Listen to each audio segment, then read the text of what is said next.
il ne faut jamais parler d'avion devant Beaumoran.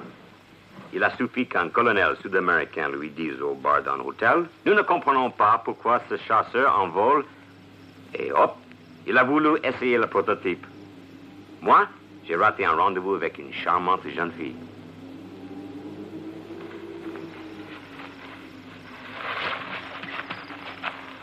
Vous avez quelque chose cassé? Non, je ne crois pas. Une foulure tout au plus. Vous avez des projets maintenant? Je vais t'étonner, mais je suis ravi. Je suis jamais étonné avec vous. Jamais. C'est une vibration moléculaire qui a dû faire sauter leur zinc. Hein? Un Mach 2,3. Ben alors, il faut téléphoner ça tout de suite au colonel Sanchez. Je crois qu'en passant par là, on doit trouver une route ou une piste ou quelque chose de semblable. Hein? Tiens, donne-moi un coup de main. Là. Aïe, oui.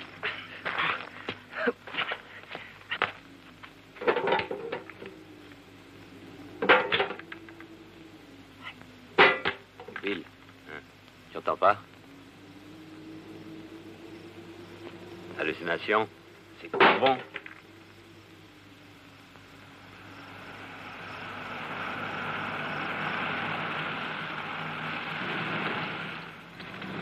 Americano? Français. Écossais. Ah. Et vous venez d'où? De là-haut. Incident de vol.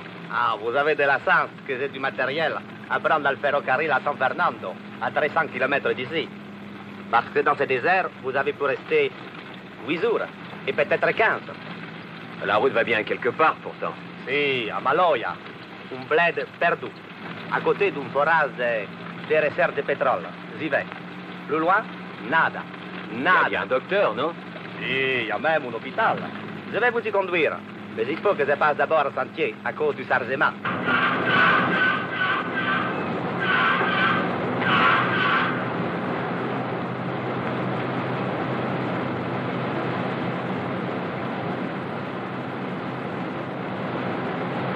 C'est provisoire, hein? Elle est pas belle, votre jambe. Vous avez dû forcer. Vous avez de la chance dans votre malheur. Le docteur Morales, c'est un toubib de première. Pourquoi est-il venu s'enterrer ici?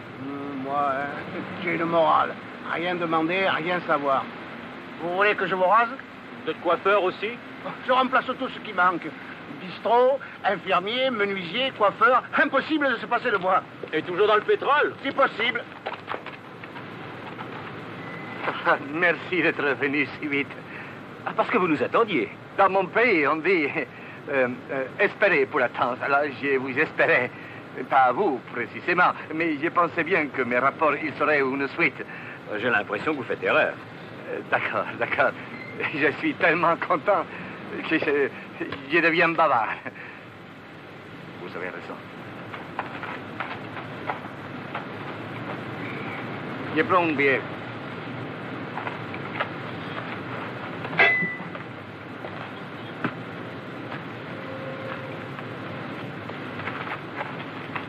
Pas un mot de mes rapports à personne. Méfiez-vous de tout le monde. Je vous reverrai au village tout à l'heure. Bonne idée. L'accident d'avion. Original. D'où sont-ils, ce petit bonhomme-là? Oh, un patron, monsieur Belmont. C'est lui qui a le permis de recherche. Avant, il était commerçant à Maracaibo. Un beau jour, il a eu la fièvre du pétrole. Oh, type. J'en ai vu des tas se ratisser comme lui. Pourquoi, ça ne marche pas? Rien que du caillou sec, pareil. On dit même qu'on va démonter dans 3 jours. Mais ils sont permis de recherche, alors. Justement, il est à terme dans 3 jours. Fini, foutu. Alors, il est en crise. Il commence à débigocher.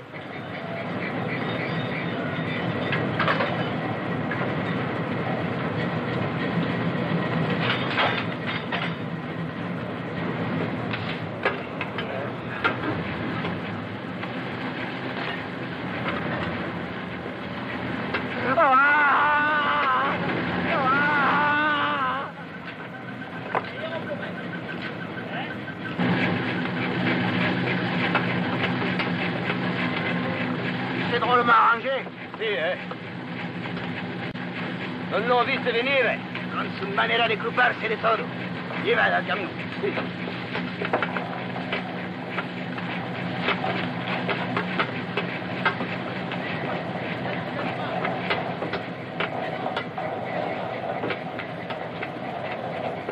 C'est vous qui êtes tombé du ciel. Pedro Figueres, je dirige ce chantier. Bienvenue à vous, monsieur. Bob Moran, mon ami Balantis. Venez, je crois que nous n'avons pas de temps à perdre. J'emmène Belmonte, et si vous voulez profiter de la voiture... Le camion de ravitaillement rejoint la station après-demain. Docteur, vous pensez que M. Moran pourra supporter la route? Certainement, si notre malade est bien sage jusqu'à là. Je voudrais appeler d'urgence Caracas. Le colonel est en chaise au ministère de l'Air. Nous n'avons que téléphone intérieur. Nous sommes en plein dessert ici. Aucune ligne n'est régistrée au tornade. Enfin, votre forage n'est pas isolé du monde, non? Nous savons la radio, les ondes courtes. En cas d'urgence. Bon, ben, prévenez le colonel Sanchez que nous sommes sains et saufs ici. C'est un cas d'urgence. Le nécessaire sera fait.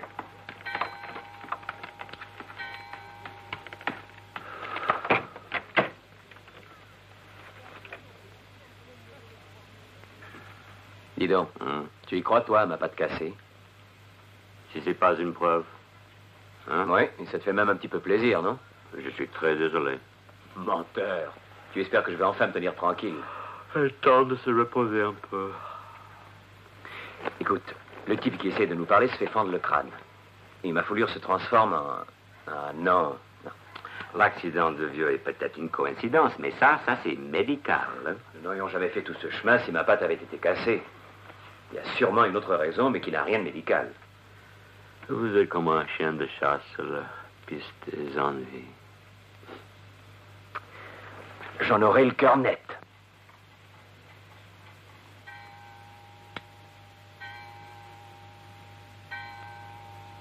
Pas de trace de fracture, t'as compris? Qu'est-ce qu'on fait? D'abord, retrouver Belmonte. C'est qui, la Sapic? Sudamericana Petroleum International Compañía. Une fois que j'avais flairé les gisements, il fallait les faire jaillir, ce pétrole. Un forage, il coûte des fortunes. Je me suis associé avec une très grosse boîte. Je ne vois vraiment pas en quoi je puis vous être utile. Depuis 15 jours, les gens de la Sapic, il me semble bizarre. Monsieur Belmonte, je vous répète que nous n'avons jamais rien reçu de vous. Ne m'abandonnez pas. Ils veulent m'éliminer, me ruiner. Vous avez vu cet accident? C'est un attentat. Je suis certain qu'ils sabotent les recherches. Soyez logique. Vos associés ont les mêmes intérêts que vous. Un forage de recherche qui échoue, c'est une terrible perte d'argent, même pour une société puissante. Mais non, vous ne les connaissez pas. Le désastre, ce serait de devoir partager l'exploitation du gisement avec moi. S'ils ne trouvent rien dans 2 jours, on ferme. Mon permis de recherche, il est échu. Ils s'achètent pour eux tout seuls un nouveau permis. Je ne peux pas le faire, moi. Je n'ai plus d'argent. Ils rouvrent le forage et ils trouvent le pétrole. C'est astucieux. Malhonnête, mais astucieux.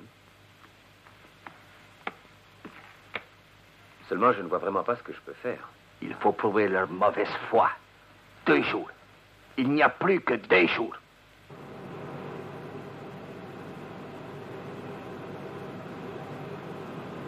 Je croyais que votre ami Morales les avait immobilisés jusqu'à leur départ, non? L'imbécile n'a rien compris. Avez-vous envoyé le message? C'est pas pressé. Venez. Nous venons vous remercier de votre aide. Hier... Oh, bien normal, monsieur. Alors, votre jambe. Le toubib parlait d'une fracture. Erreur de diagnostic. Pour moi aussi. Ah, et c'est Morales qui vous a enlevé votre plan? Non, nous n'avons pas voulu le déranger pour si peu de choses. Eh bien, vous m'envoyez ravi. Oui, c'est ce qu'on s'est dit, Bill et moi. Monsieur Figueres va être ravi de savoir que nous n'avons rien de cassé. Naturellement. Mais il ne fallait tout de même pas vous déranger Mais si. D'ailleurs, Bill et moi, nous avions une autre raison. Comme nous sommes journalistes et que les distractions sont rares à Maloya, nous aimerions visiter votre chantier. C'est possible? Vous serez déçus. Un forage de pétrole stérile, c'est pas passionnant. C'est possible ou non? Ah, si vous y tenez. Je vais piloter ces messieurs. Bien, je vous confie à M. Barnias. C'est le meilleur géologue de la compagnie. Par ici. Merci. Bye bye.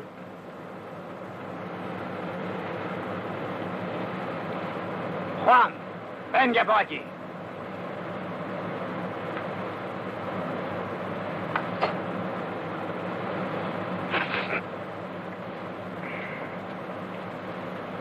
Mon rôle n'est pas seulement, comme vous devez l'imaginer, de guetter l'avenue du pétrole. C'est tout de même dans ces boues que vous voyez apparaître le pétrole. Oui, par fluorescence. Les boues ont deux autres utilités, assurer la consolidation des parois du trou et le refroidissement du trépan. La boue, en somme, c'est la circulation sanguine du forage. Si vous voulez. Ces appareils servent à déceler la présence des gaz toujours à craindre dans les boues. Et les carottes? Leur étude nous sert surtout à vérifier si la marche du forage correspond aux prévisions géophysiques. Vous avez ici la coupe géologique de notre forage. Les rapports prévoyaient la rencontre du toit vers 1300 mètres. Normalement, nous devions tomber dans la roche imprégnée 50-100 mètres plus bas. Rien. Nous sommes à la cote 2000. Conclusion, échec total. Nous disons... conclusion négative. Vexant quand même. Absolument pas. Notre métier, ce n'est pas d'inventer du pétrole. C'est de creuser un trou bien vertical en attendant l'apparition des indices du pétrole. En somme, vous avez la conscience tranquille. Que voulez-vous dire? Ah, rien. Je peux titrer mon article « Pas de pétrole, mais bonne conscience ». Si ça vous amuse. Que M. Belmont soit ruiné, ça ne vous concerne pas. Absolument pas. Notre société investit de gros frais également. Il existe un côté jeu de hasard dans la recherche. Virila lo sapessa de yo. Solo virila, et ça? Prélèvement de gaz pour les laboratoires de Caracas. Parce qu'on peut trouver le gaz et pas de pétrole? Nous crevons sans cesse des couches de gaz carbonique. La routine veut que tout soit examiné. Pour la bonne conscience. Absolument. C'est drôle. Moi, j'étais persuadé que les gaz que vous trouviez étaient aussi inflammables que le gaz d'éclairage. C'est vrai quand les gaz sont ceux qui arrivent avec le pétrole. Et cela? On emploie le gaz carbonique dans la mousse des extincteurs pour combattre le feu. Ah oui, je comprends. Oui.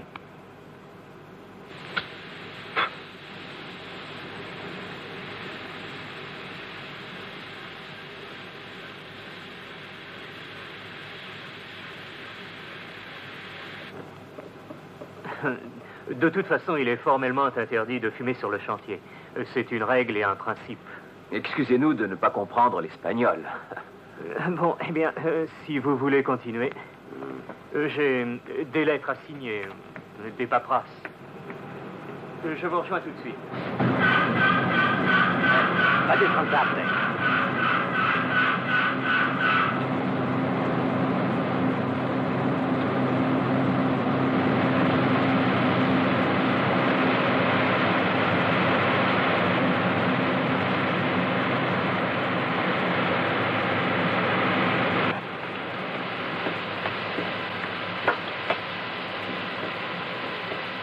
Nerveux, hein? Ce n'est pas une preuve. Ça peut le devenir. Comment? En faisant n'importe quoi pour les énerver encore plus.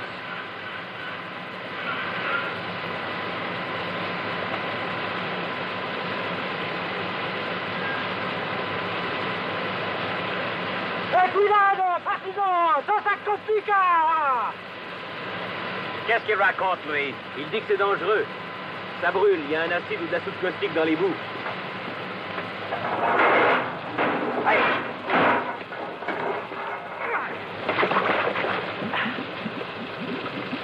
Je n'aimerais pas finir comme ça, hein?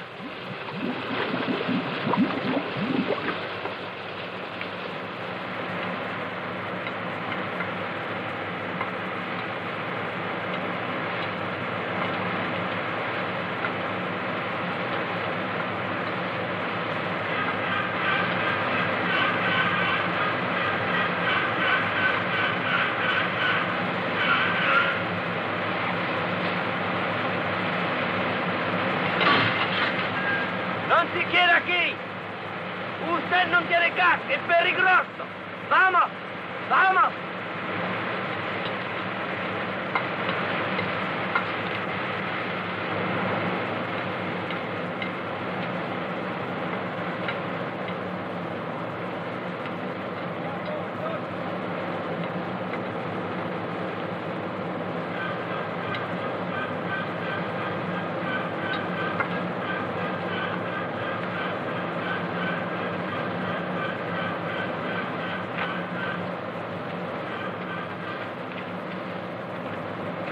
Dites donc, ou vos ouvriers sont maladroits, ou il arrive particulièrement beaucoup d'accidents sur votre chantier. À croire qu'on vous achetait un mauvais sort. Ce ne sont que des incidents. Un message radio vous convoque à San Fernando, à la direction du district. Au lieu d'attendre encore 48 heures, vous pouvez profiter de la voiture. Pour vous, c'est providentiel, hein? Providentiel. Pour vous ou pour nous? Hein?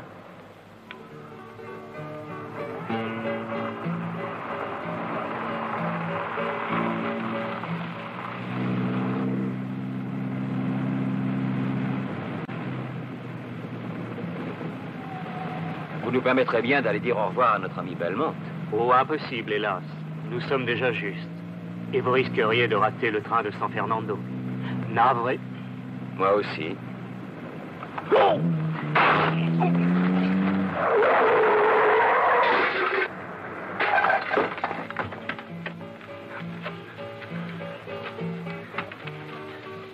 Vite, vite, dépêche-toi. Vecchio.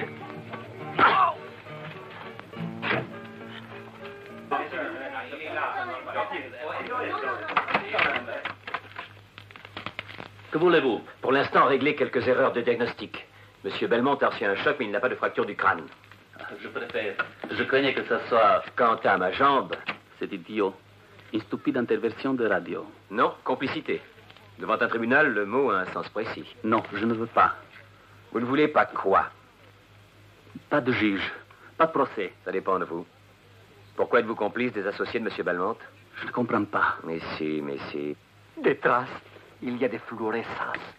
Regardez. Les traces noires, visqueuses, c'est l'huile de pétroleo. Quand vous avez ramassé, c'est vous. Oh, 2 heures environ. Alors ce soir, cette nuit, le pétrole doit jaillir. C'était donc ça. Tiens, vous commencez à comprendre. Les gens de la SAPIC m'avaient demandé de vous immobiliser tous au moins 48 heures. Et vous n'avez pas exigé d'explication. Quand on n'aime pas les curieux, il faut savoir de ne pas l'être soi-même. Si le pétrole jaillit cette nuit, vous êtes sauvé. Pas forcément. Il existe un moyen infaillible pour empêcher, vous savez, les pétroles de sortir. On pousse la pression des boues liquides dans les tubages. Le pétrole, il est chassé par ces boues à l'intérieur des roches imprégnées et rien ne vient en surface. Comment prouver ça? Devant l'homme qui surveille la marche du trépan, il y a un manomètre. Alors, à 1000 de pression, je suis sûr que l'huile, elle remonte. Au-dessous de 3000, il sabote. Alors, il faut y aller cette nuit. je ne sais pas s'ils vont être si contents que ça de nous revoir. Les 2 étrangers qui ont visité notre chantier, ce sont des saboteurs payés par une compagnie rivale. Ils vont sûrement revenir. Il faut défendre notre travail pour notre sécurité. Il faut les empêcher de s'approcher par n'importe quel moyen, compris? Bien.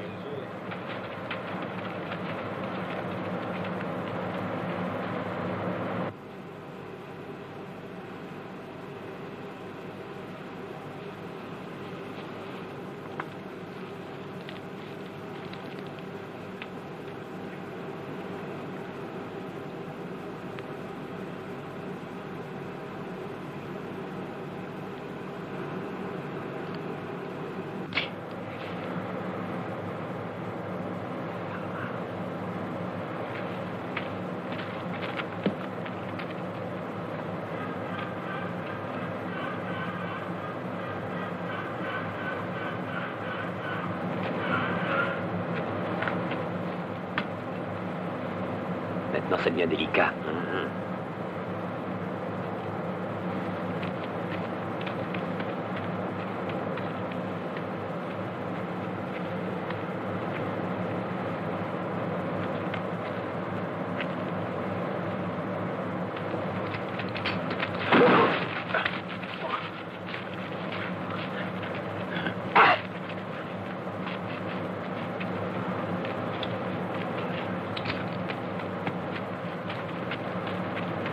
À présent, on va tous les avoir sur le dos.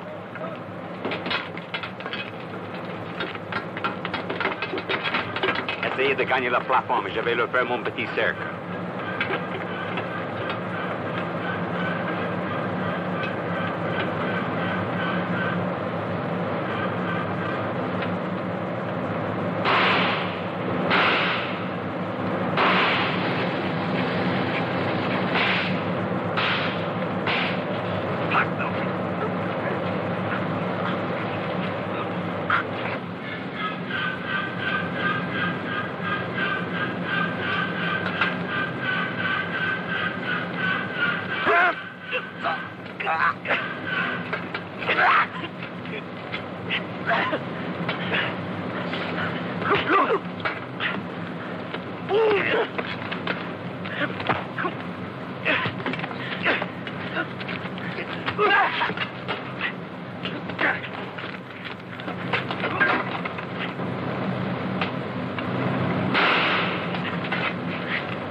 puertas de la compuerta están apretadas. Bien, ella.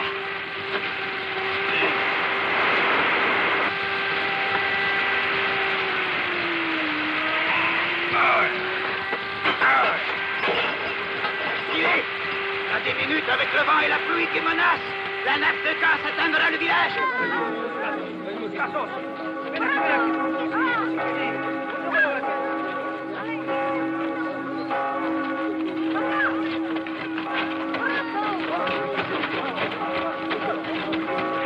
Sauver tout le monde. Il n'y a plus qu'une solution. Il faut injecter du ciment dans le cubage. Il faut remettre les treilles en marche. Je sais. Avec cette cochonnerie de gaz à la moindre étincelle, tout saut. Je sais ça aussi. C'est moi qui vais y aller. Quand vous entendrez les ficelles tourner pour rassembler tout le monde, pour injecter le ciment en vitesse. Vous savez ce que vous risquez. Merci, merci. J'ai fait tellement de bêtises pour le pétrole que je peux bien en faire une de plus. Ça passe.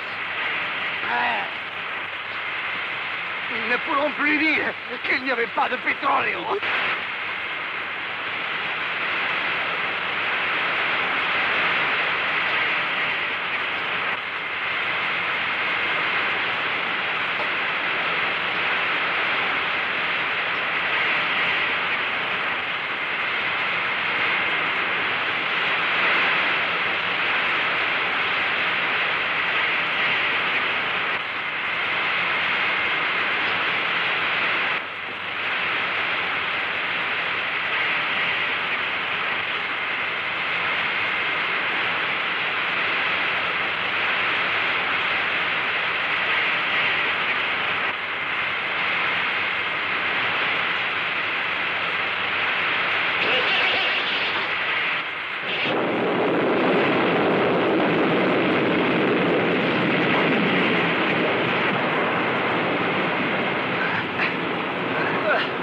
commerce à Maracaibo. Vous l'avez vendu? Naturellement. Mais avec une preuve comme celle-là, demain, je peux trouver tout l'argent que je voudrais pour renouveler mon permis. Il est incorrigible.